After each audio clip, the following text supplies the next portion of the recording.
আসসালামু আলাইকুম, সবাইকে শুভেচ্ছা জানাচ্ছি। মাসুম মাহবুব।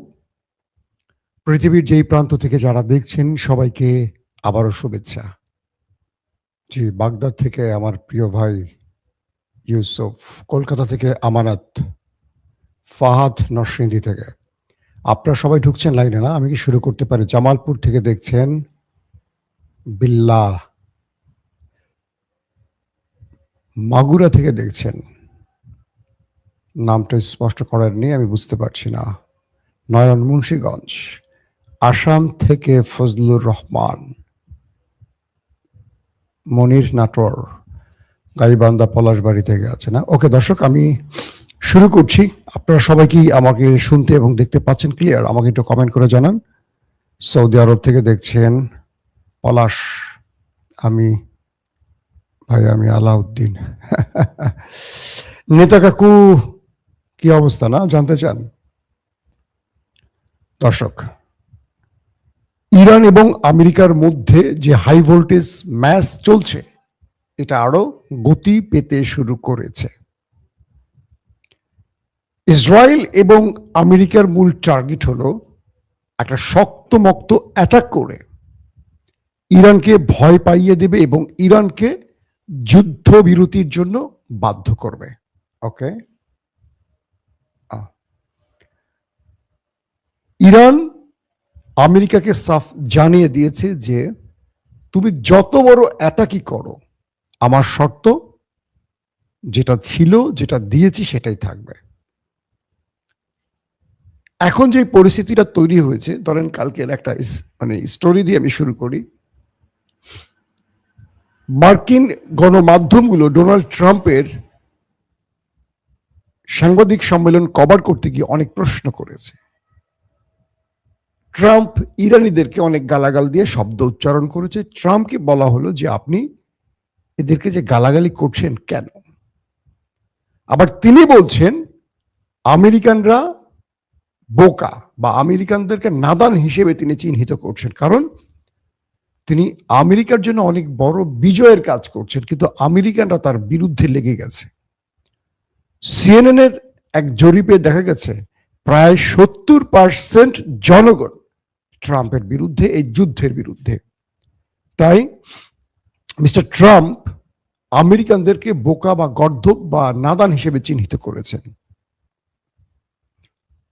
সাংবাদিকরা ট্রাম্পকে প্রশ্ন করেছেন, আপনার কি মাথা ঠিক আছে? আপনি এক এক সময় এক একটা বলেন, আবার সেই বলার উপর স্থির থাকেন না। কখনো বলছেন 48 ঘন্টার আলটিমেটাম, কখনো বলছেন 5 দিনের আলটিমেটাম, কখনো আবার 10 দিন। এর কারণ কি? আপনার কি মাথায় কোনো সমস্যা আছে? ট্রাম্প বলছেন, সাংবাদিকরা বলছেন যে দেশের জনগণ বা বিশ্ব মিডিয়া আপনাকে পাগল হিসেবে চিহ্নিত করছে। কাকে বলছে? পৃথিবীর সবচেয়ে পাওয়ারফুল ব্যক্তি মার্কিন প্রেসিডেন্ট ডোনাল্ড ট্রাম্পকে, তার দেশের সাংবাদিকরা। তো ট্রাম্প বলছেন এগুলো আমি পরোয়া করি না। কে পাগল বললো, কে ছাগল বললো, হ্যাঁ, এগুলো নিয়ে কোন বাংলাদেশের মাসুম ড্রাম বললো, এগুলোকে আমি পরোয়া করি না। আমার নামটা বলে নাই, আমি আপনাদেরকে একটু মজা দিলাম। যে ব্যক্তি পৃথিবীর কোনো মানুষকে পরোয়া করে না, সে ব্যক্তি আমেরিকার প্রেসিডেন্ট। ওহো, কি অবস্থা, বুঝতে পারছেন? আমেরিকানরা কাকে প্রেসিডেন্ট হিসেবে বাছাই করেছে কম বেশি আপনারা বুঝতে পেরেছেন তো? তার তুলনায় আমরা ভালো আছি। আমরা বোধ এত পাগল টাগলকে আমাদের দেশের প্রধানমন্ত্রী বানাই না। আমরা যোগ্য ব্যক্তি কি বানাই, কি বলেন? ট্রাম্পকে মোটামুটি সাংবাদিকরা ধুয়ে দিয়েছে সাংবাদিক সম্মেলনে যে আপনি একজন পাইলটকে উদ্ধারে এত বিশাল কমান্ডো বাহিনী, 1.5 ডজন এয়ারক্রাফট পাঠালেন, আবার সেগুলো ধ্বংস হয়ে গেল, তারপর আপনি নিজেকে বিজেতা বলছেন, বিজয়ী বলছেন। কারণ কি? ট্রাম্প বলছেন যে হ্যাঁ, আমি তো বিজেতা, আমি ইরানকে শিক্ষা দিয়ে এসেছি। সাংবাদিকরা বলছে ইরান তো আপনাকে শিক্ষা দিল নাকি? আমাদের তো তাই মনে হচ্ছে। ট্রাম্প মুখ কালো করে বললেন, কে বলেছে আপনাদেরকে? আমরা ইরানের ব্রিজ উড়িয়ে দিয়েছি, এটা উড়িয়েছি, সেটা উড়িয়েছি। সাংবাদিকরা বলল আপনি তো ইরানের ইউরেনিয়াম খুঁজেই পেলেন না। এইভাবে ট্রাম্পকে মোটামুটি কাপড় খুলে ছেড়ে দিয়েছে সাংবাদিকরা, কিন্তু ট্রাম্পের কিচ্ছু যায় আসেনি। সম্মানিত লোকের সম্মান নিয়ে ভয় থাকে, পাগল ছাগলের থাকার কথা না। দর্শক, ইরান তার যে স্থানে আমেরিকা অভিযান চালিয়েছে সেই অভিযানের স্থানটিকে এখন ব্যাপকভাবে পর্যবেক্ষণ করছে, পরীক্ষা নিরীক্ষা চালাচ্ছে। C-130, MQ-9 রিপার, তারপর আরো যে সব এয়ারক্রাফট ধ্বংস করেছে এগুলোর উপর পরীক্ষা চলছে। বলা যেতে পারে চীন ইরানের জন্য বিশাল লটারি লেগে গেছে তাদের হাতে। মার্কিন এই ভয়ঙ্কর যুদ্ধ বিমানগুলোর ধ্বংসাবশেষ নিয়ে ইরান রীতিমতো কাজ শুরু করে দিয়েছে, কারণ ধরে নেবেন আগামী 6 মাসের মধ্যে এই বিমান ইরান বানিয়ে ফেলবে। ইরান যে কোনো জিনিস একবার দেখলে সেটার আদলে নিজেরা তার চেয়ে পারফেক্টলি কিছু তৈরি করতে পারে, এটা আপনারা জানেন। তো ইরান এ যাবৎ শত্রুর যা কিছুই পেয়েছে সেটা নিয়ে নতুন কিছু করেছে। এটা হলো ইরানের একটা শ্রেষ্ঠত্বের জায়গা। বলা হচ্ছে যে পরিস্থিতিটা তৈরি হয়েছে এখন, চীন এবং ইরান সম্মিলিতভাবে তারা অনেক কিছু পর্যবেক্ষণ করা শুরু করে দিয়েছে এবং এই লড়াইতে ইরান যে সারপ্রাইজগুলো আমেরিকাকে দিয়েছে, এই সারপ্রাইজে মোটামুটি আমরা এটুকু বলতে পারি যে তাদের খবর হয়ে গেছে। আমেরিকা এখন আর বিজয়ের কথা বলছে না, পৃথিবী জেনে গেছে এই লড়াইতে কারা বিজয়ী। খুব ভয়ঙ্কর কিছু তথ্য আপনাদের দেই। আমেরিকা যে স্থানটিতে অভিযান চালিয়েছে এখানে বিমান ক্রাশও হয়নি, এখানে পাইলটও ছিল না, এখান থেকে বহু দূরে তারা অভিযানে নেমেছে। প্রথম প্রশ্ন তৈরি হয়েছে এটা,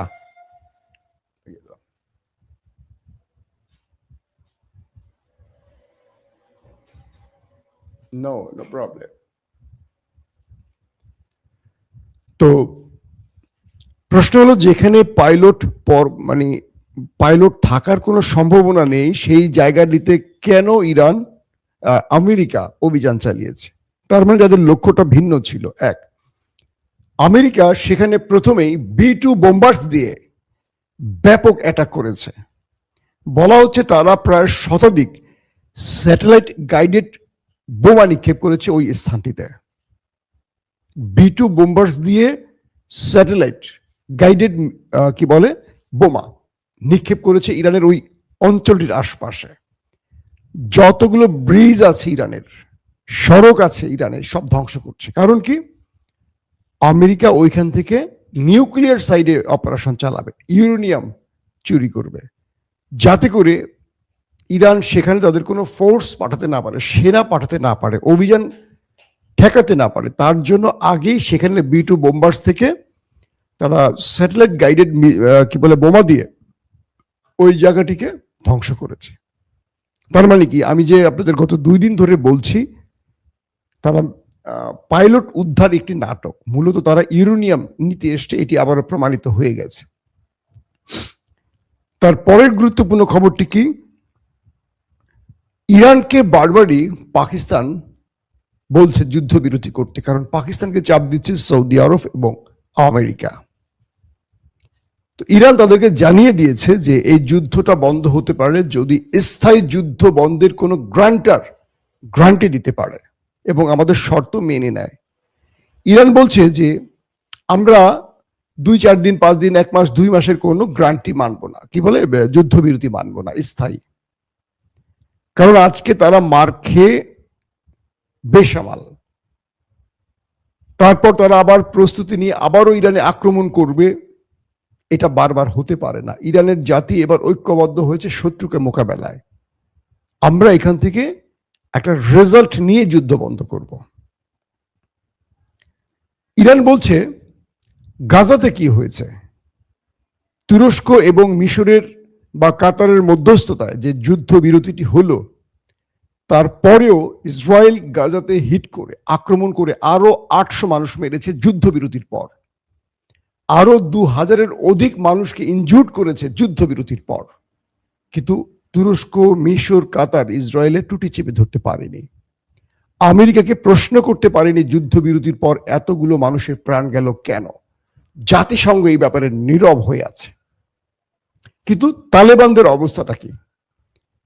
তালেবানদের সাথে আমেরিকার যুদ্ধবিরতির অনেক প্রস্তাব তালেবানরা নাকচ করেছে, লম্বা সময় তারা লড়াই করেছে। দিন শেষে কাতারের যুদ্ধবিরতি বা যুদ্ধ নিয়ে বিভিন্ন বৈঠক শেষে তালেবান পুরো কাবুল, কান্দাহার সব দখলের পর আমেরিকা লেজ গুটিয়ে পালিয়ে গেছে। এরপর আফগানে আমেরিকা আর একটা অ্যাটাক করার সাহস করেনি। ইরান মূলত এই ট্রিক্সটা ব্যবহার করতে চায়। গাজায় যেমন ব্যর্থ হয়েছে, এই ব্যর্থতা ইরান চায় না।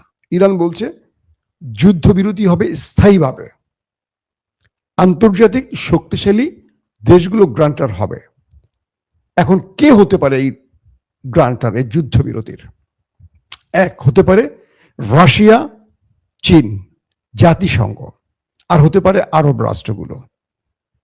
আরব রাষ্ট্রগুলোকে ইরানকে ওয়াদা দিতে হবে, শর্তের মানে সেই পেপারে সিগনেচার করে একদম হলফ করে বলতে হবে যে এই গালফ কান্ট্রির কোনো আকাশ বা ভূমি ইরানের বিরুদ্ধে আর ব্যবহার হবে না। আমেরিকা যতগুলো অ্যাটাক করেছে 80% আরবের ভেতর থেকে করেছে। একটা ব্যাপার ভালো করে খেয়াল করেন, আরবের এই ভূমি বা গালফ কান্ট্রির যেই মার্কিন ঘাঁটিগুলো রয়েছে, শুনেছেন কখনো এই ঘাঁটিগুলো ইসরায়েলের বিরুদ্ধে ব্যবহার হয়েছে? হয়নি। কিন্তু এই ঘাঁটিগুলো ব্যবহার হচ্ছে কাদের বিরুদ্ধে? ইরানের বিরুদ্ধে, কখনো আফগানের বিরুদ্ধে, কখনো সিরিয়ার বিরুদ্ধে। প্রশ্ন হলো, আরবের মতো একটি দেশ তারা তাদের দেশের নিরাপত্তার প্রয়োজনে আমেরিকানদেরকে এখানে ঘাঁটি করতে দিয়েছে, আর সেই আমেরিকানরা আরবে বসে মুসলিমদের অ্যাটাক করছে বা মুসলমান দেশগুলোকে অ্যাটাক করছে। আরবরা এটা কি করে মেনে নিচ্ছে? কখনো আমেরিকা ইসরায়েলে অ্যাটাক করবে? এখন পর্যন্ত ইসরায়েলকে রক্ষায় আমেরিকা তার সর্বোচ্চ শক্তি ব্যয় করছে।